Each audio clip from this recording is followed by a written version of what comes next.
could win, I could reign. I will never win this game without you, without you. Selamat pagi. Iya, selamat pagi juga. Silakan masuk.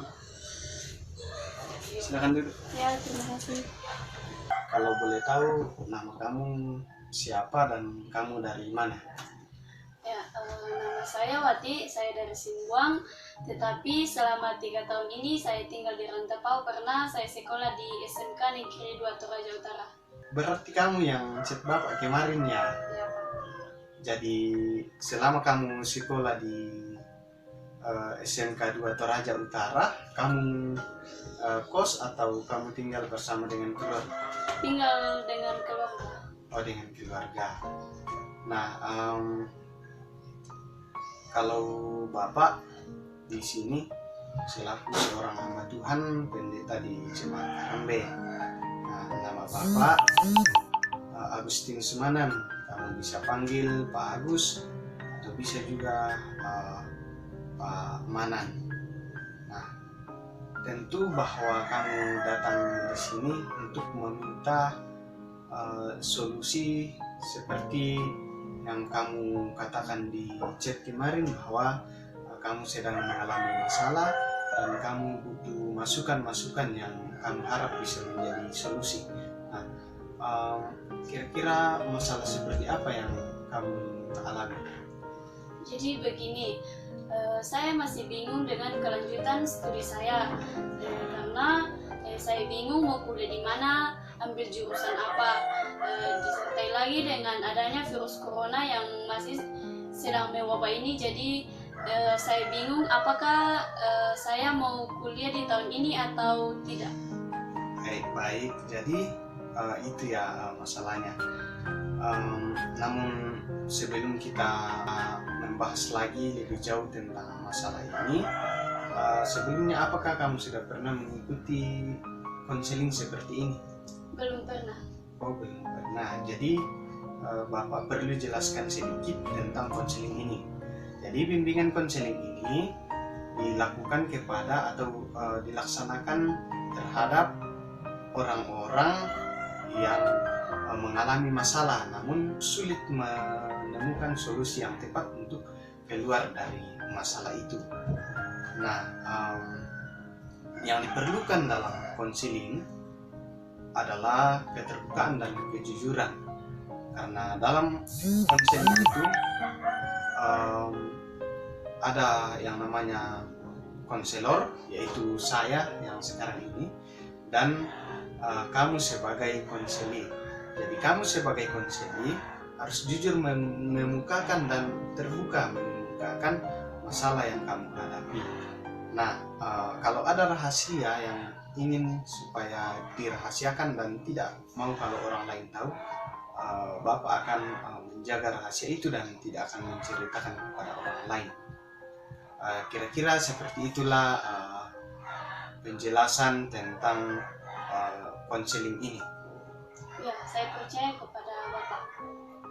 Oke, kalau kamu sudah percaya kepada Bapak, kamu percaya bahwa saya tidak akan membocorkan rahasia kamu, percaya sama Bapak bahwa Bapak bisa menjaga rahasia kamu, mari kita mulai membahas dan mendiskusikan kira-kira solusi seperti apa yang tepat untuk masalah kamu. Namun sebelumnya, bisakah kamu memperjelas lagi tentang masalah yang kamu alami itu? Ya, jadi begini, saya barusan lulus dari SMK jurusan kira tekstil. Nah, saya bingung apakah saya kuliah dengan melanjutkan jurusan saya atau mengambil jurusan yang berbeda lagi. Nah, kalau masalahnya seperti itu, kira-kira apa yang menyebabkan sehingga kamu kebingungan untuk melanjutkan jurusan kamu atau memilih jurusan lain? Apakah karena faktor orang tua ataukah saudara kamu, ataukah ada hal lain, dan apakah sebelumnya kamu tidak memiliki rencana untuk kuliah dengan jurusan Kria Tekstil misalnya seperti jurusan kamu di SMK, ataukah mengambil jurusan lain? Apakah kamu tidak memiliki rencana? Ya, jadi waktu saya masih SD dan SMP, saya bercita-cita menjadi guru matematika. Setelah saya tamat di SMP, saya masuk di SMK mengambil jurusan Kria Tekstil. Nah, setelah saya lulus di SMK, saya berencana untuk kuliah di Makassar untuk melanjutkan jurusan saya. Tetapi setelah saya berbicara dengan orang tua, ternyata orang tua saya bilang, kalau bisakah kamu kuliah saja di Toraja dengan mengambil jurusan yang lain. Tetapi saya berpikir bahwa ketika saya kuliah di Toraja dan mengambil jurusan yang berbeda, saya tidak yakin. Oke, Bapak bisa paham dan bisa merasakan tentang masalah kamu. Namun, hal yang kamu harus waspadai adalah jangan sampai kamu mendengarkan kata orang tua kamu, lalu kamu kuliah di jurusan yang kamu tidak suka dan kamu tidak selesai di jurusan itu. Nah, berhubung karena kamu sudah mulai dewasa, tentunya kamu sudah bisa menentukan pilihanmu sendiri. Oleh karena itu, kamu harus bicara lagi dengan orang tua kamu, meyakinkan mereka bahwa jurusan kamu itu adalah jurusan yang juga bagus dan bisa membuat kamu sukses di masa yang akan datang. Nah, setelah orang tua kamu yakin, maka kamu pun bisa berkuliah sesuai dengan apa yang kamu ingin ambil. Jadi kamu tidak bingung lagi untuk memilih jurusan apa, sehingga kamu juga bisa kuliah dengan baik dan selesai dengan baik. Kemudian tadi menyinggung tentang virus corona yang terus mewabah. Betul bahwa situasi kita saat ini sangat sulit di tengah-tengah pandemi virus corona. Apakah mau lanjut atau tahun depan? Jadi tentu kalau misalkan kamu mau lanjut tahun depan, itu tidak juga masalah. Yang penting kamu manfaatkan waktu 1 tahun ini. Apakah kamu mencari pekerjaan atau usaha yang bisa menghasilkan uang untuk kamu. Jadi saya pikir itu hal yang harus kamu perhatikan, bahwa kamu harus mengikuti kata hati kamu, lalu kemudian mencoba meyakinkan orang tua, dan kamu akan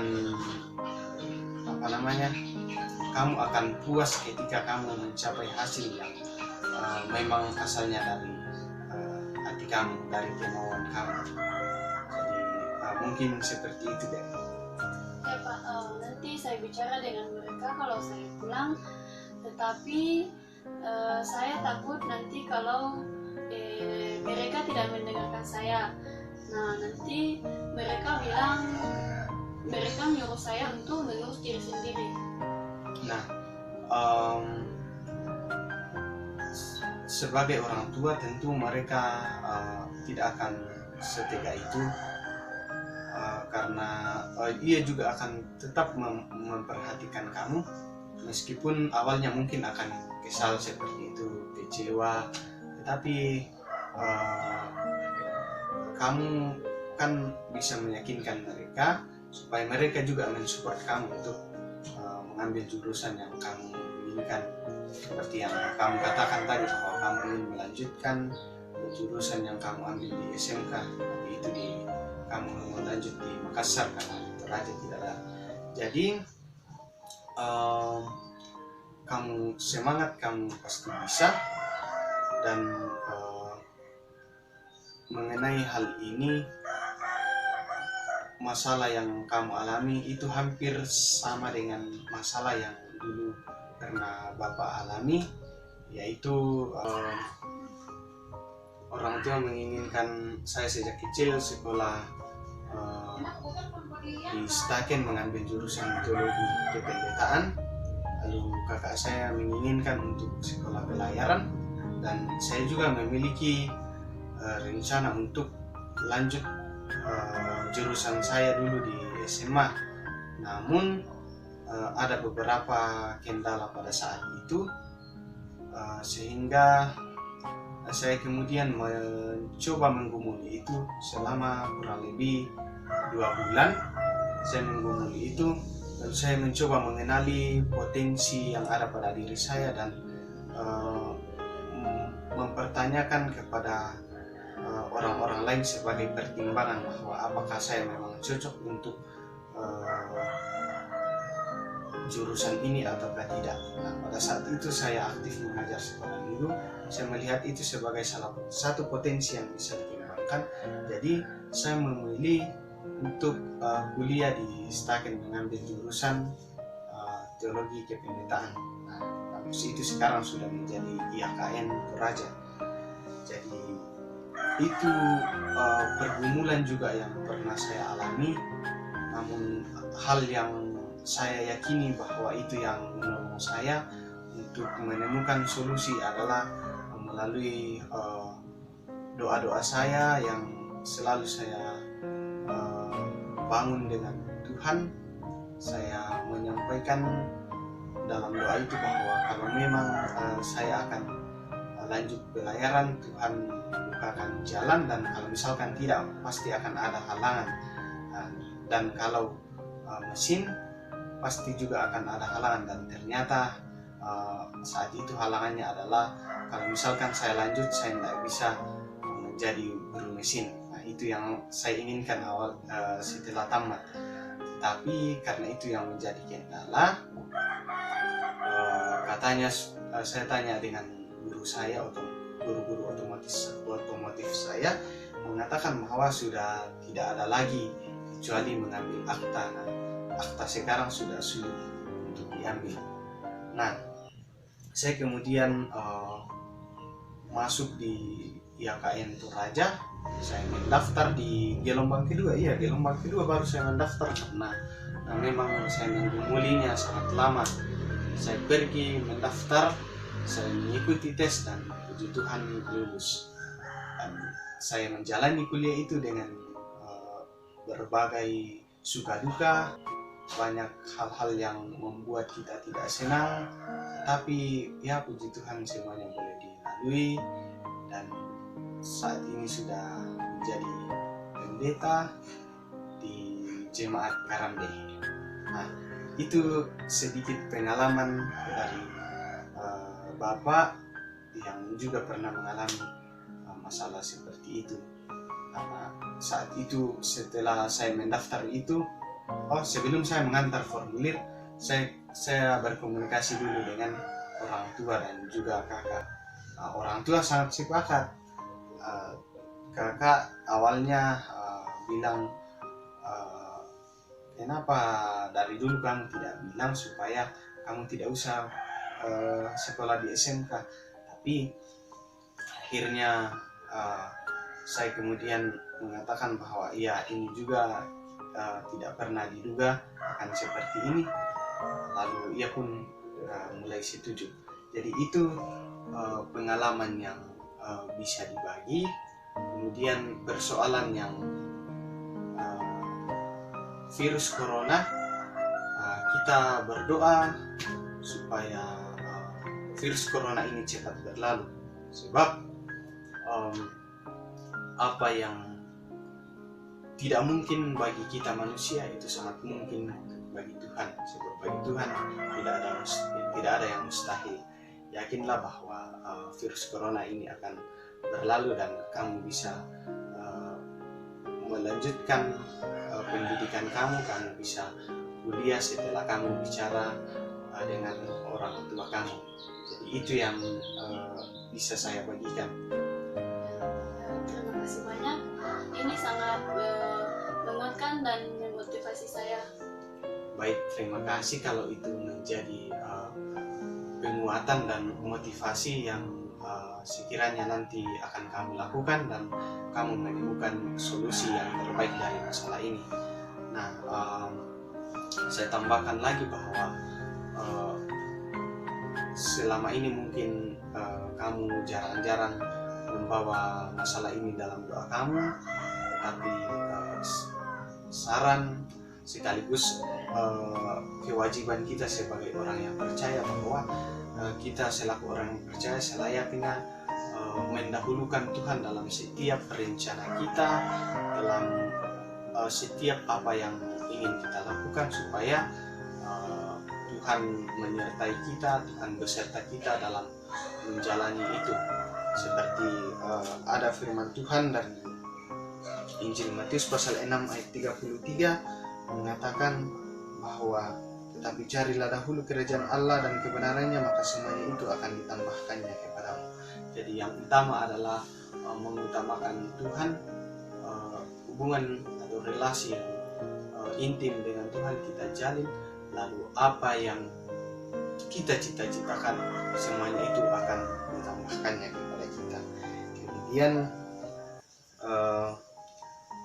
ketika kita merasa bahwa saya mungkin sulit akan mencapai cita-cita saya,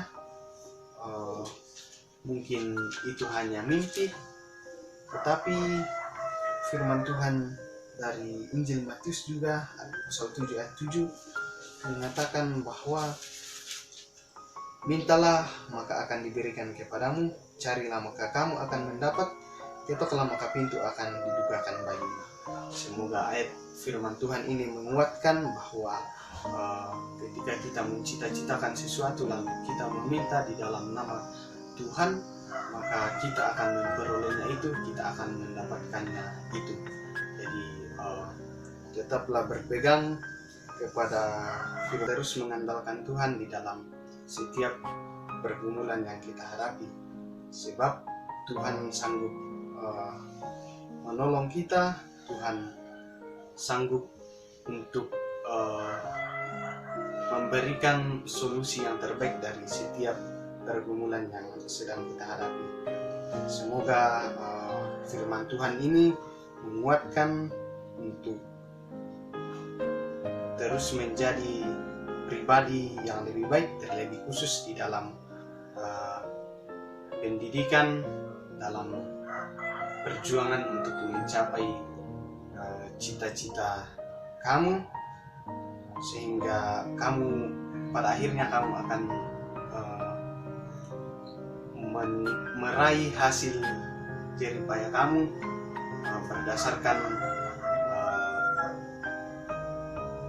penyertaan Tuhan di dalam setiap proses yang kamu jalani. Jadi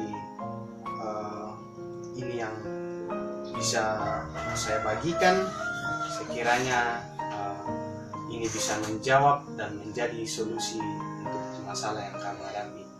Semoga kamu sukses dan Tuhan Yesus memberkati perjuangannya. Amin. Terima kasih banyak Pak atas semua dukungannya. Kalau begitu saya pulang dulu. Baik, terima kasih.